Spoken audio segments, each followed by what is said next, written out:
Hello, today we are going to look at the eyeball. The eyeball is composed of 3 layers or 3 tunics, which we will look at first. This is the eyeball removed from the orbit. We've also removed the extraocular muscles, which you can see. We can see that the superior portion has been removed, and we can see this innermost layer, which is called the neural tunic. It covers the posterior portion of the eyeball.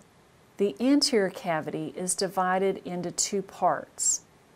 The posterior chamber is located between the brown iris and the crystalline lens. It's a very small space, and it contains specialized epithelium of the ciliary body. It produces aqueous humor here, and it flows through the pupil into the anterior chamber, which again is a very small space between the iris and the convex-shaped cornea. We have pulled the cornea away so that you can see this space a little bit better.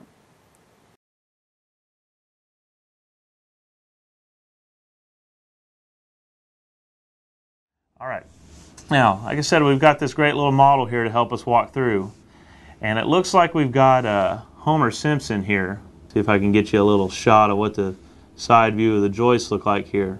It's basically just a web member. We're going to spend some more time in this class talking about that later on, but just know that right now they're just carrying the loads over to the larger beams on the edges. And once that gets to the point that it just can't take it anymore, we see the collapse. Now again, collapses can be local, as shown in this picture, or they can be global, where the whole building falls down due to this.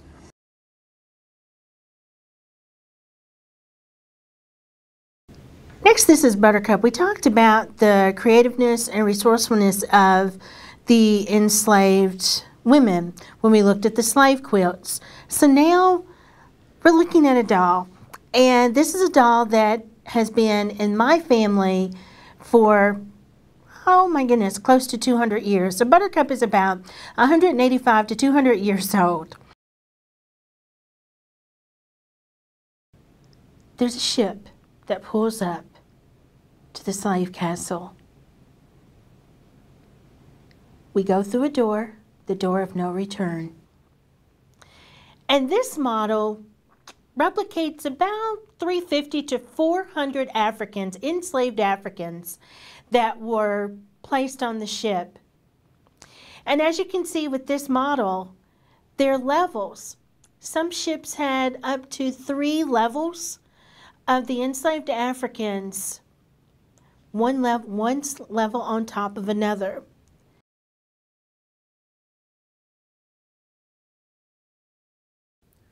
I'm David Fifer, a lecturer in the Emergency Medical Care program here at EKU, and thanks for joining me as we talk about the basic anatomical structures of the heart and how blood moves through them in the body. What you're seeing on your screen is a rendering of the heart with a sort of a top-down view of oxygenated blood from your body into the heart so that it can be pumped to the lungs to pick up oxygen and be pumped outward to the body. It's moving around your body, and it flows through the bicuspid valve. The bicuspid valve only has 2 flaps that open and close. And for that reason, it's sometimes referred to as the mitral valve because it looks like a mitre, which is a hat with 2 large flaps or points that sometimes the Pope wears or other clergymen wear. So it's the mitral valve or the bicuspid valve.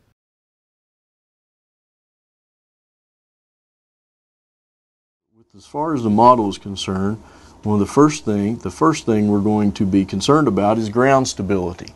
So the ground should be leveled as much as possible and compacted as much as is feasible. Okay, what I want to show here, students, is we're going to use this book, if you can actually see it, as an example of a mud seal. So this plate is going to take the weight that would normally be distributed on the diameter of this leg and actually extend the same amount of weight over a different area so that it helps the ground not settle.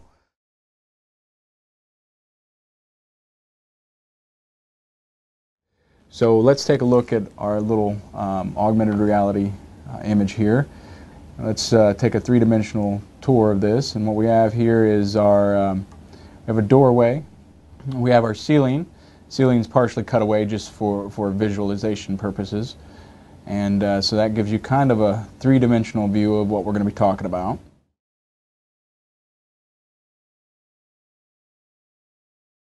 Traffic in the left-hand lane that's trying to turn left also slows the traffic down, makes a bottleneck, and all this could be handled with a proper advanced warning area and transition area that closes the right-hand lane except for right-hand turn traffic only.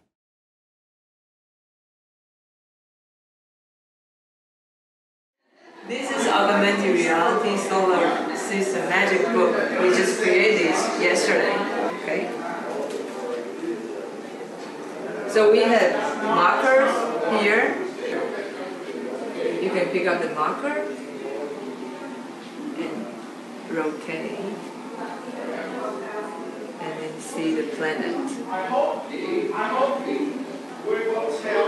it back. Go to the next page.